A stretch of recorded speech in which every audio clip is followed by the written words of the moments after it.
अस्सलाम वालेकुम भी आ गया नहीं अस्सलाम वालेकुम दोस्तों, क्या हाल चाल है? ठीक हो? तबीयत से ठीक है? मैं यहाँ वक्त आई थो को असां अपना दिखावण वाले मुर्गा इन चल चल चल अस्सलाम वालेकुम भी क्या हाल चाल है दोस्तों, क्या हाल चाल है? असा दिखावा अपना मुर्गा विवार इको दिखे देखने व्लॉगिंग पर इको डा नहीं आता बस चल चल आज बात वाल तर खा के देने चल चल चल तो अस्सलाम वालेकुम दोस्तों, जी मैं इब्राहिम। अस्सलाम वालेकुम दोस्तों, क्या हाल चाल है? असा आज अपना मुर्गा दिखा दे पे विवार मैं तो को दसावा आज सारे को ले माशाल्लाह ताजा ताजा असील मुर्गा दे दे पे इनकी सब कमेंट की कीमत भी दसावनी है।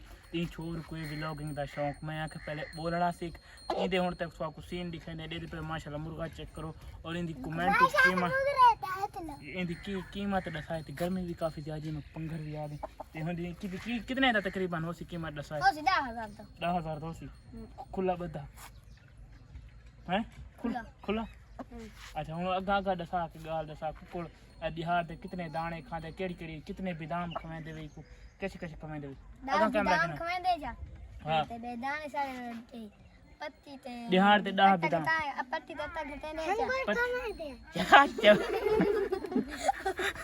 पत्ती तत्ता खवे दे बादाम खवे ते ये बात चल चल जाने बा अच्छा खुराक ज्यादा खवे अच्छा माशाल्लाह पकड़ो अपना कुकुड़